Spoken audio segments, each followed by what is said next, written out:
Hepiniz hoş geldiniz arkadaşlar. Ben Batuhan. Bugün sizlerle Gedeon Barksa ile Albin Planic arasında 1969 yılında oynanan bir oyunu paylaşmak istiyorum. Analizimize geçmeden önce videolardan memnunsanız like atmayı, Planic hakkında olabilir, Barksa hakkında olabilir yorumlarınız varsa yorumlar kısmında bekliyorum. Ve de içeriklerimden memnunsanız da abone olup bildirimleri açabilirsiniz diyerek isterseniz analizimize geçelim. Barksa beyazlarda, Planic siyahlarda. Burada Barksa at F3 ile başlamayı tercih etti. D6, D4 hamlesinden sonra at F6, C4, G6, at C3, fil G7, E3, kısa rok ve burada fil E2, at BD7, kısa rok ve E5 hamlesinden sonra B3 hamlesi gelmiş Barksa tarafından. Şimdi baktığımızda burada genelde siyahların oynayacağı hamle ya kale E8 olur ya da C6 hamlesi olabilir. Veyahut da tabii ki bir tercih olarak da vezir E7 oynayabilirsiniz. Şimdi burada plan için aslında tercih kale E8'den yana olmuş. Şimdi baktığımızda beyazlar biraz hafif üstün gibi gözüküyor. Tamam, gayet güzel ama beyazlar burada ne oynayabilir diye incelediğimizde D5, D5 gibi bir hamle veyahut da D5, at E5 gibi bir hamle oynanabileceğini görüyoruz. Ve diğer aslında önerilen beyazlar için bilgisayardan önerilen diğer hamle vezir C2 hamlesi olabilir. Hemen bir kırışmaya girişmeden vezir C2 ile vezirimizi geliştirmeye çalışabiliriz diye öneriyor sevgili bilgisayar. Peki burada şimdi baktığımızda beyazlar burada ne oynamış? Yani Barks'a neyi tercih etmiş? Fil A3 hamlesini tercih etmiş. Aslında bilgisayarın hoşlanmadığı bir hamle. Çünkü size şöyle bir şey öneriyor. Siz burada E4 gibi bir hamle yaparsanız sizler hafif olan üstünlüğünüzü kaybetmiş oluyorsunuz diyor. Aslında haklı. Şimdi atınızı boşu boşuna tehdide şey yaptınız. Yani yerinde duran ata boşu boşuna yani yerinden ettiniz diyelim. Burada E4 hamlesinden sonra at D2, at F8, dikkat edin at E6 oynayabiliriz ileride. At F8'den sonra vezir B1 ve burada fil F5 hamlesinden sonra fil D1 gibi bir hamle gelmiş beyazlardan. Şimdi beyazların aslında filini neden geriye çektiği konusu şöyle açıklanabilir. Filini C2'ye getirerek daha demin sürülen E4 piyonunu almaya çalışmak olabilir. Şimdi baktığınızda fil C2'ye geldiğinde fil bakıyor, atlar buraya bakıyor ve vezir de buraya bakıyor. Aslında vezirin B1'e oynanmasının sebeplerinden biri de bu olabilir diye ben düşünüyorum. E4 piyonunu bir şekilde sökmeye çalışmak. Ama düşündüğünüzde burada gerçekten epey bir kırışma hamleleri olacaktır. Ama tabii fil C2 getirildiğinde burada beyazların üstünü çıkma durumu olacak takaslardan diyebiliriz. Ama bilgisayar bu hamleyi beğenmiyor. C6'yı öneriyor bizlere. Yani C6 oynarsan diyor senin hani endişelenmeni gerektirecek bir durum ortada kalmayacak. Çünkü sen burada D5 sürebilirsin belki diyor. Hani bu endişelenmen gereken bir durum değil diyor senin için. Yani endişelenmene gerek diyor, yok diyor aslında. Burada plan için zannediyorum kaçırdığı aslında bence yani kaçırdığı bir hamle C6 hamlesi olmuş. Çünkü burada direkt C5 hamlesini oynayarak rakibine biraz fırsat vermiş oldu diyelim. Bu fırsat nedir peki? D5 gibi bir hamle oynamak olabilir sevgili arkadaşlar. D5 bence müsaade edilmemesi gereken ve zaten bilgisayarın önerdiği gibi de C6'yı aslında oynamamızın sebebi de bu diye düşünüyorum ben. Burada şimdi rakibimiz D5'i oynadıktan sonra bizler at 6 D7 oynadığımızda ise bilgisayar burada direkt verdiği üstünlüğü, siyahlar için verdiği üstünlüğü geri çekiyor. Çünkü burada fil B2 gibi çok güzel bir hamle var ve bunu aslında Barks'a yakalamış ve burada Planic vezir G5 oynadıktan sonra fil C2, bahsettiğimiz fil C2 hamlesi E4 piyonuna ufaktan bir bakış atılıyor. Burada bilgisayarın tekrardan önerisi ve Planic'in içine bence çok güzel yakaladığı bir hamle. Burada at F6 hamlesi olmuş. Hocam neden o zaman biz daha demin D7 oynadık ki atımızı? Diğer atı oynasaydık diye düşündüğünüzde arkadaşlar bu tekrardan E4'e gelen tehdidi aslında savunmak amacıyla yaptığımız bir hamle. Daha deminki konumda siz At F D7 yani at 8 D7 oynasaydınız, özür diliyorum. At 8 D7 oynasaydınız bu sefer farklı sıkıntılarla karşılaşacaktınız ve buna gerçekten gerek yok.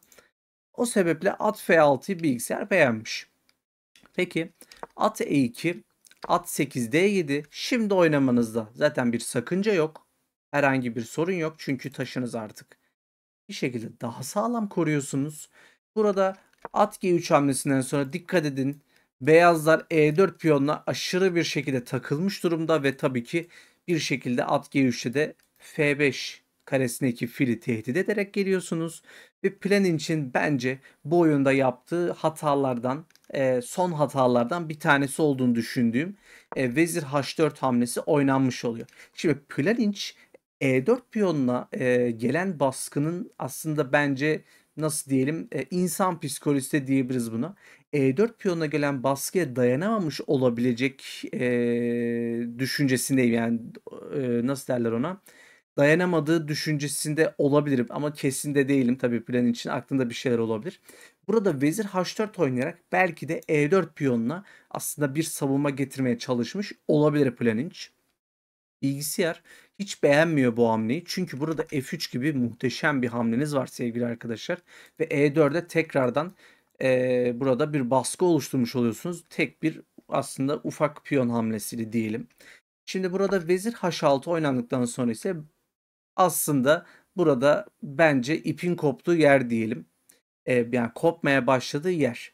Burada Barksa artık nasıl anlatabiliriz burayı bilmiyorum. Hani e, E4 piyonuna çok takıldığı için midir bilmiyorum ama yapması gereken en doğal, en doğru hamleyi kaçırıyor. Burada kale E1 yapması gereken beyazlar burada at D E4 gibi çok büyük bir bence artık hata yapmış oluyor ve burada plan için bu hamleyi kaçırması mümkün değil. Bilgisayar tarafından tek doğru hamle olarak kabul edilen fil E4 hamlesi oynandı. Fil E4'ten sonra burada vezir E3 şah, şah H1, vezir H6 ve vezir C2 hamlesinden sonra at E5, kale A E1. Dikkat edin beyazlar bir şekilde hata yaptığının farkında olmasa da taşlarını, pasif taşlarını geliştirmeye devam ediyor. Ve kale E7, kale E2, vezir H4, kale F-E1, kale A E8 hamlesinden sonra at F1 hamlesi oynamış Barksa tarafından. Şimdi beyazlar daha demin sahip olduğu üstünlüğü aslında yaptığı tek bir hamleyle yani at D E4 hamlesiyle kaybetmiş oldu. Peki yani bu siyahların üstünlüğü çok kalıcı bir üstünlük mü diye bize bir soru geliyor aslında. Yani kafamızda oluşuyor. Hayır aslında değil. Sizler burada ufak bir hamle yani hata olarak bir ufak bir hamle yaparsanız beyazlar tekrardan bu üstünlüğü elde edebiliyor. Aslında oyun biraz dengeli durumda. Siyahlar hafif üstün durumda olsa bile. Şimdi burada aslında bahsetmek istediğim noktaya geliyoruz. Sizler burada at ED7 veyahut da at FD7 gibi geri çekilme hamleleri oynayabilirsiniz diyor bilgisayar. Veya A6 oynayarak sen B5 sürüp hani bir şekilde devam ettirebilirsin durumu diyor. Ama burada plan için zannediyorum kafasında farklı planları var ve burada at H5 hamlesi oynanıyor sevgili arkadaşlar ve bilgisayar bu daha demin önerdiğim 3 hamle dışında bir hamle yapıldığı için bu hamleyi beğenmiyor aslında. Buradaki amaç aslında at F4 veyahut da ileride olabilecek bir şekilde at G3 oynanarak rakibimizin üzerinde baskı oluşturmaya çalışmak. Burada bilgisayar tarafından tek doğru hamle olarak gösterilen G3 hamlesi oynandı. Vezir H3, F4 ve burada at G4 hamlesinden sonra bence artık beyazların tamamen ipinin koptuğu yani kontrol elinden kaçırdığını düşündüğüm bir hamle geliyor. Ve gerçekten bu hamleyi bilgisayar hiç beğenmiyor arkadaşlar. Fil G7 gibi muhteşem bir hata geliyor. Yani rakibimiz bu plan için yapacağı hamleyi nasıl gözden kaçırdı hiçbir fikrim yok.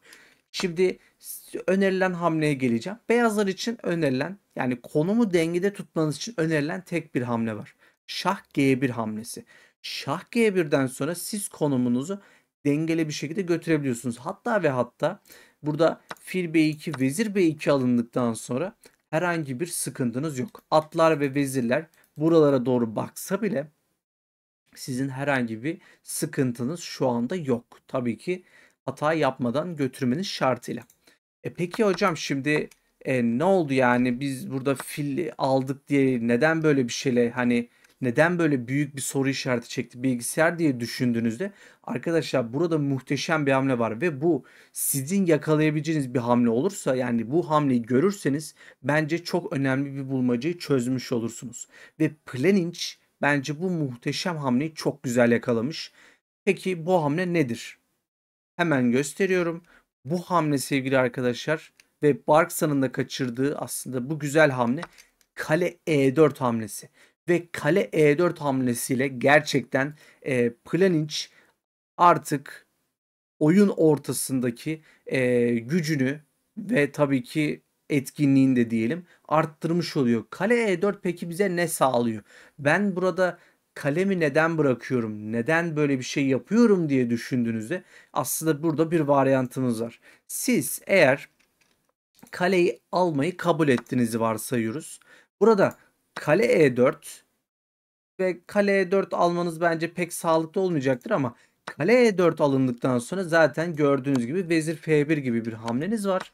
Diyelim ki almadınız arkadaşlar. Burada kaleyi kabul etmediniz. Kaleyi kaçırmak zorunda kaldığınızda, örnek veriyorum, burada önerilen bir hamle kale C1 hamlesini oynadığınızda ve aslında yani çok da bir şey yok gibi gözükse de yani gerçekten bilmiyorum ben burayı nasıl oynardım ama at G7 hamlesinden sonra vezir G2 oynadığınızda burada at F5 hamlesiyle artık taş üstünlüğünden de ziyade burada artık şahınız köşede sıkışmış bir durumda kalıyor ve gerçekten hoş bir durum değil arkadaşlar. Diyerek aslında bu sebeple de bu muhteşem hamleyi tekrardan övmek gerekir diye düşünüyorum. Şimdi burada peki beyazlar ne oynamayı tercih etti? Şah G1 hamlesini oynamayı tercih etti. Peki bizler burada ne oynamalıyız? Bilgisayarın aslında bu yaptığınız muhteşem hamleye karşılık yine tekrardan önerdiği tek bir hamle var. Kale E2 hamlesi üstünlüğünüzü sürdürmek adına bu hamleyi öneriyor ve Planinc de bunu yakalıyor zaten ve burayı planlayarak da yaptığını ben şahsen düşünenlerdenim. Kale E2 hamlesinden sonra kale E2, kale E2 ve vezir E2'den sonra şah G7 hamlesi oynandı sevgili arkadaşlar. Vezir E7, at G F6, vezir D6, at E4, vezir E5 şahtan sonra at H F6. Dikkat edin, hem atınızı korudunuz hem de şahınızın önünü çok güzel bir şekilde kapatmış oldunuz. At E3, at D2 ve burada vezir B2 hamlesinden sonra at F3 ve burada şah, dikkat edin, H1'e sıkışıyor artık ve burada at D4 hamlesinden sonra B4, at E4, dikkat edin, çok güzel bence. At E4'te artık konumun yavaş yavaş sonuna geliyoruz aslında. Burada BC5 hamlesi gibi bir hatadan sonra F6 ufak bir hata, bence çok göze çarpmayacak bir hamle diye düşünüyorum. Vezir B7 şah ve burada şah H6'dan sonra vezir E7 ve at G3 hamlesinden sonra ise arkadaşlar burada Barksa maçı terk etmeyi tercih etmiş. Çünkü burada bir şey görmüş. Burada acaba ne görmüş olabilir? Arkadaşlar burada 5 hamle sonunda sizin matınız var. 5 hamle sonunda burada artık mat olmaktan kaçamıyorsunuz. Peki bu nedir? Yani burada neden bu adam terk etti? Devam edemez miydi?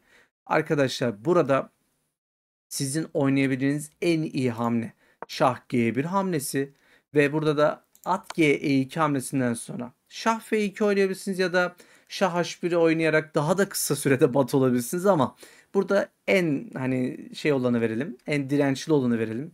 Direndiğiniz hamleyi verelim. Şah F2 hamlesi, vezir H2, şah E1 hamlesinden sonra burada at F3 oynandığında şah D1 ve at C3 hamlesinden sonra arkadaşlar şah C1 ve artık burada vezir D2 hamlesinden sonra mat olmuş oluyorsunuz sevgili arkadaşlar. Bu sebeple ben Barksa'nın artık bu varyantı ve hatta bu matı gördüğünü düşünerek maçı terk ettiğini düşünüyorum sevgili arkadaşlar. Diyerek analizimizi sonlandıralım. Ben gerçekten kale E4 hamlesini görürken, yani incelerken, bu hamleyi analiz ederken gerçekten bayıldım ve anlatmaktan da şu anda sizlere gerçekten çok mutlu olduğum bir hamle oldu. Çünkü gerçekten çok muhteşem bir hamle. Bu hamleyi görmek çok kolay değil bence sevgili arkadaşlar. Gerçekten oyun gücü ve aslında nasıl diyelim, zihninde bir insanın canlandırabileceği çok kolay bir hamle olmayabilir diye düşünüyorum. Çok nadir olan bir hamle diye düşünüyorum sevgili arkadaşlar. Plan içinde aslında bu maçlarını bu sebeple çok seviyorum diyeyim ve aslında böylece sonlandırmış olalım sevgili arkadaşlar analizimizi. Diyerek umarım videoyu beğenmişsinizdir. Videoyu beğenseniz like tuşuna basabilirsiniz. Plan için bu muhteşem hamlesi hakkında olabilir ya da plan için kendisi hakkında olabilir. Yorumlarınız varsa yorumlar kısmında bekliyorum. Ve de içeriklerimden memnunsanız da abone olup bildirimleri açabilirsiniz diyerek isterseniz analizimizi ve videomuzu sonlandıralım. Kendinize iyi bakın. Satrançta kalın.